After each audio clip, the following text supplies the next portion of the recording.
What's going on, everyone? We're going to give you an update here on the Junkyard Dawg because it's been a while. It's been quite a while, as a matter of fact. And, in fact, even if I were to be more honest yet, there's a lot of stuff going on here in the Junkyard Dawg that I did not get video of. I think the last thing that I did was what was it, the Cloy's gear timing setup. When I take this off, which I'm not going to right at this second, but if I take this off, we got oil pan on, we got timing cover on, we got dampener on, we got quite a bit of stuff on. What we're really looking to do at this point, though, is get some heads, right? And so my son, by the way, has this 351 Windsor right there, and off of it came some 351 heads, as a matter of fact. They were, in fact, 1970 castings right here.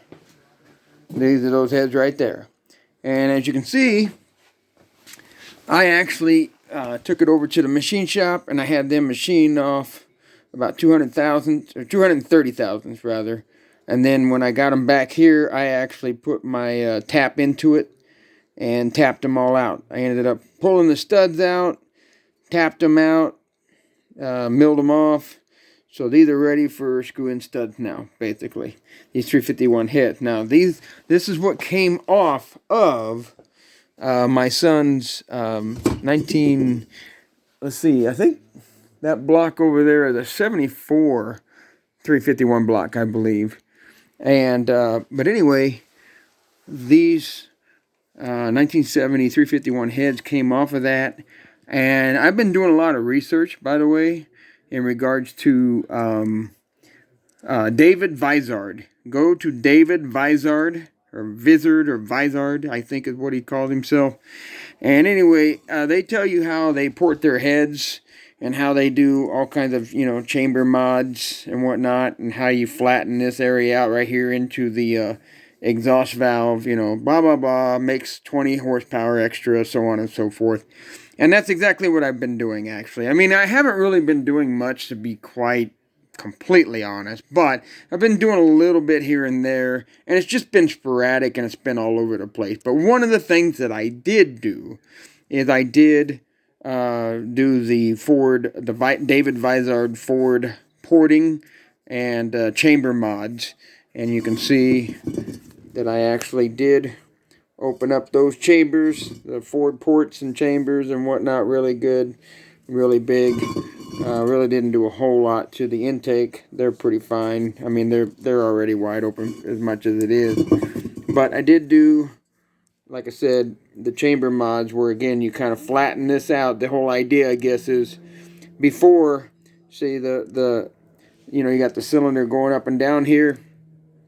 And what happens is the exhaust gases, air fuel mixture is going from the intake over to the exhaust. So everything's kind of cycling like this in a way, especially at high speed. But one of the other things that's happening when the piston comes down and then it comes back up to expel the exhaust gases, one of the things that happens is where it used to have a shelf just like this going all the way across. Well, what happens is when the gases are pushed up against here, then it's got to go 90 degrees this way, and then that valve's got to be open so far before it can actually get out. Otherwise, it's going to kind of shoot over the top of the valve, which would be over here actually, shoot over the top of the valve before it can, actually go out and through the exhaust port. So I guess his philosophy is you open up this area right here just a bit and slant it out, and then slant this out to where the exhaust gases can come up and hit the cylinder head, ride, and then immediately start to turn.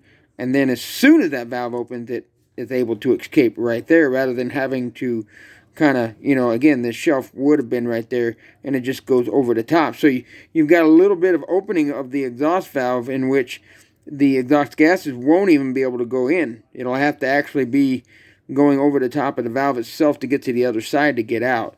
So this was one way they said that, and again, go to David Vizard, he'll tell you all about it. But my whole point that I'm making here is I did the 351 head. We also had some World products, Windsor Junior heads. I got those used, and that's what my son decided that he wanted to use. Actually, we were looking at the chamber sizes between this and the 351 heads, and these chamber sizes here are a little bit tighter. So, and he's got dish pistons, so we want to make yeah, you can see the dish on them. So we want to make the chambers a little bit smaller and get the compression up on his car. And we also did the chamber mods here as well. I don't know if I'm going to be able to get this thing to move. Let's see if I can get this thing to move here. Alright, there you go. Kind of hard doing it with my hand.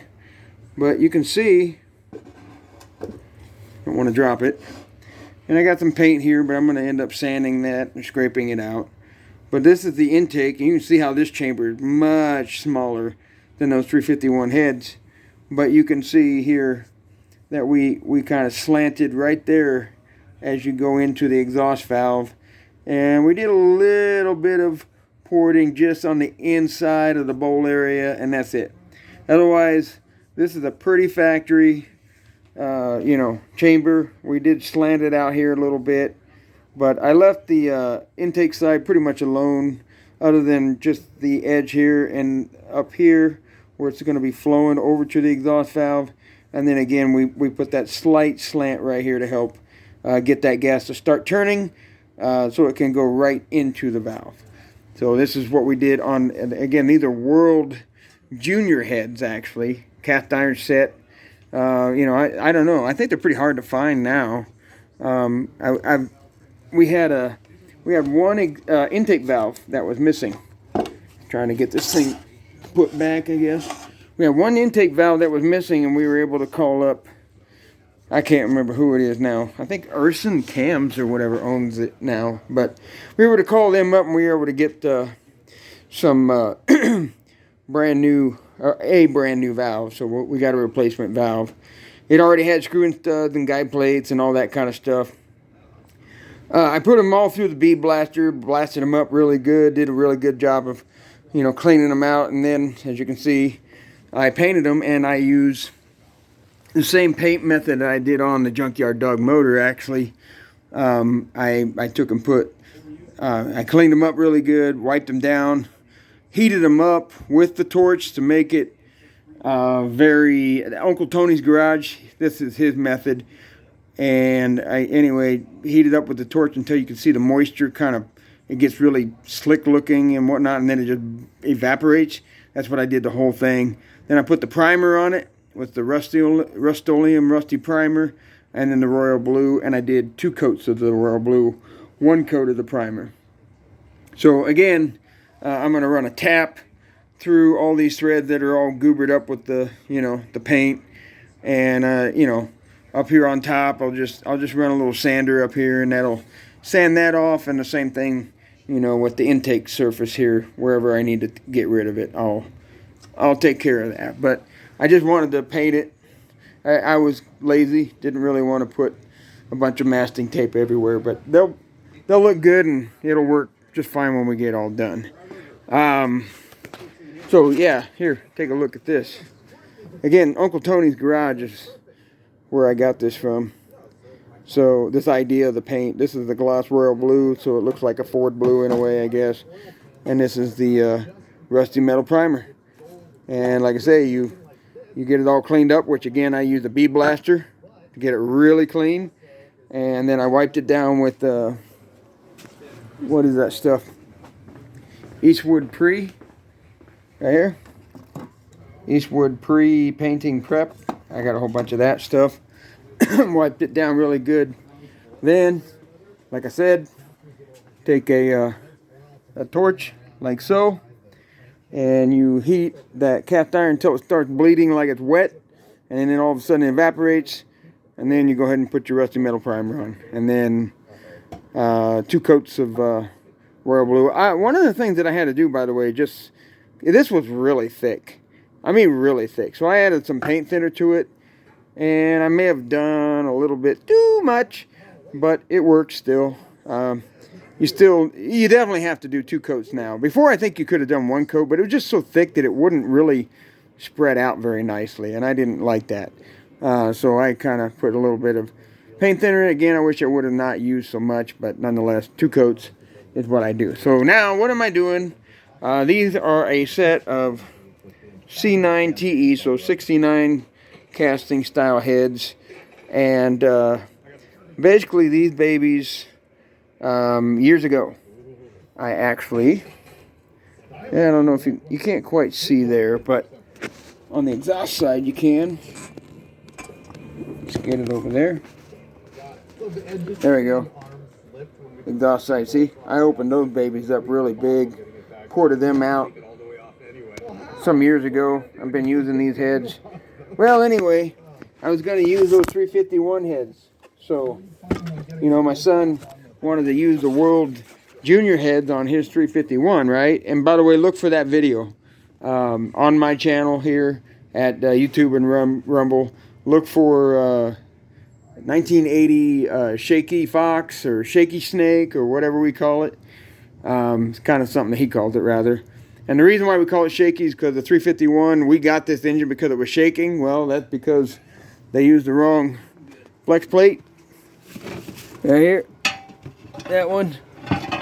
They put a 50-ounce flex plate in when it should have been a 28. So that's the reason why it was shaking. And for helping my buddy with the 67, he gave me this engine. And it was completely rebuilt at the time. It's got a comp cam 290H camshaft in it. It's got some ALP rod bolts.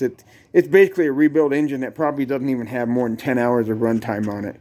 But anyway, but yeah, watch out for that cam and lifter set. They're broke in, and they will be for sale at some point on my eBay, I believe, because it's just way too big. I mean, that 351 Windsor was not even set up right outside of the fact that they had the wrong 50-ounce flex plate on that thing. It was, I mean, those 351 heads that were on there, they had pressed-in studs. It had been a matter of time that those pressed-in studs would have been starting to pull out of those heads. But even more so, I found evidence of those pressed-in studs where the rockers were actually, the factory rockers, by the way, were actually making contact with the rocker stud. So, yeah, the cam was way too big for the heads and this whole setup. But we're going to do it right this time. I got a Howard's cam that's going to be perfect for this thing. So, anyway, but point is, my son wanted to use the World Product Junior, Windsor Junior heads. I was going to use the 351 heads on the Junkyard motor but then after, you know, doing some research and getting them to be screw-in studs and all that kind of stuff, you know, I started thinking, you know what, those 351 heads are still kind of sought after, especially 1969 and 1970 versions. I really have no intention of really running this Junkyard motor for a long time. I mean, I plan on getting it in the car, breaking the cam in, getting my transmission to where it works and all that, but then just basically using the engine to back it in and out and drive it around for a little while at first. But I'm going to be building something else on the stand. Like I want a roller cam is what I want, and I would like to have a 331 at least, or a 363 type stroker. That's what I really want. So, I mean, I do not intend to drive this forever. I mean, I already told my buddy that what we'll probably do, because this is his engine actually, by the way. I'm just kind of building it up. And I told him what we're going to end up doing is we're just going to put this all together. We're going to make it run, and we're going to make it to where my car moves in and out and all that. I'll be building the other engine on the stand. I'll swap them out. And then when I do that, this engine here will be just sitting as a backup for us. And we'll find another car to put it in. Trust me, we will. Somehow we'll find a car to put it in. But I have a feeling that gear drive will be coming out. But I just want to play with it for now because, again, I have it. And I've always wanted one. And we'll just see how fun it is. Who knows? Maybe I'll keep it. Maybe I won't. But for now, we're going to have it. And so since my son using the Windsor heads and those 351 Windsor heads, the 70 style ones, are kind of, you know, get a little bit rare and kind of popular as far as like people, you know, want them. I've decided to get these 69 heads here, 302 heads, which aren't quite as sought after. I mean, what you want, actually, is obviously you want the Hypo 289 heads. But if you talk to David Vizard, remember, go to David Vizard, what you want is you want some 65, 66, 289 two-barrel heads and do those modifications that he's got in the porting, and you've got some amazing iron heads, and I've got 2 sets right there. So those right there, actually, when I was actually having those milled down for studs, so that you could actually put screw-in studs in. I actually knew I had these. I grabbed these heads and I took them over there, and I had him, since his machine was already set up and he was milling off 230,000, I had him mill those off. So I got to actually thread those yet, but I'm going to actually do the Vizard, modification to those heads, and who knows, maybe sell those, because again, those are 289 heads that when you do that modification, Vizard says they're amazing. So I did not do any modification to this one other than the porting and the exhaust and a mild bowl and porting here on the intake. But I did want to get the compression up just a little bit more. And I had never really planed these heads before. I've had this thing on and off probably 2 or 3 engines by now in my lifetime. So I just kind of figured, it'd probably be a good idea to just touch the heads up and plane them off. And as you can see, that's what we did. I got all the valve train right here. I do have over here an actual Sioux valve grinder set right there. And I'm going to be using that. Although these heads should be kind of set up, but they've been sitting for so long, and because of the machine shop, did their cleaning and all that, and did the milling. I just want to put the stone on there one brief 2 seconds. Just stick it down in there, pull the trigger, let it hit for 2 seconds, and then just kind of clean up those seats a little bit. And then we'll go ahead and, lap the valves back on it. And there you go. We're going to assemble these. We're going to take these 69 heads that I've had on, again, 2 or 3 engines. We're going to get them all. We're going to touch those seats up. We're going to drop those valves and everything, which these valves, as you can see, very rarely used. That's from lapping them from the last time, actually, that line there. So I don't have a valve facing machine. I have access to one, but I already did that, and then I lapped them, and then the heads sat for a very, very long time, probably, I don't know, 15, almost 20 years, and then, yeah, I think the valves will be fine, but I'm going to touch those seats up just a little bit, just to make sure nothing happened to them, and then, do the same thing. We'll go ahead and we'll paint it like we did that.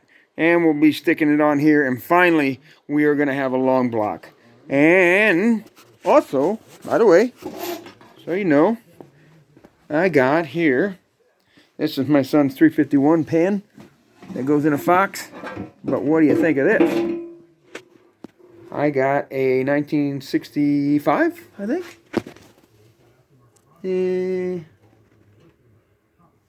Yes. No, 66. Is it? C6, yep, 66. So, 66 4-barrel manifold. By the way, when you look at these ports here, those ports right there, and you go over there to those heads over there, and like I said, I barely have modified those heads at all. I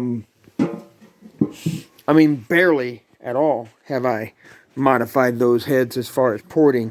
And there is a considerable, actually, size difference between these ports and those ports over there. So yeah, I'm going to be choking it down, unfortunately, but that is, again, a C6 66 intake manifold, and I don't have an extra aluminum dual plane sitting around. If I did, I would go ahead and use it. I'm tempted, honestly, to go buy a cheap Chinese made or whatever the fuck, eBay, aluminum 4-barrel intake, but I can't bring myself to buy a piece of Chinese piece of whatever right now. The way things are going in the world right now, yeah. I can't do it. So, fuck Joe Biden. Let's go, Brandon. Fuck the Chinese. And whoever else wants to make the world a worse place. So, anyway, that's my viewpoint on that. So, what I'm going to do is I'm going to take and get those painted up, slap them on a Junkyard Dawg, and then I'm going to take that intake manifold over there, slap it on the Junkyard Dawg for now, unless I find aluminum intake, maybe used, or something, you know, pretty cost efficient, and I'll drop it on. Oh, by the way, that's one thing. Right now, it is April 21st, I think it is, 2023. If you are looking for a dual plane aluminum intake manifold, and by the way, I might do this, for a decent price, Ford Motorsport style, go to FordPerformance.com and look up the 4-barrel 302-289 manifold. They have a Motorsport or Ford Performance dual plane intake manifold right now for, I think it's like $255. And, you know, honestly, I mean, dude, for a Ford product, I mean, you know, factory Ford, that's actually pretty good. I'm pretty sure I looked up the Edelbrock shit, and it was like almost $300 if I'm not mistaken. So I'm just saying, that's a good price, and for a Ford product, if that's important to you to have the Ford on there and the part number and all that.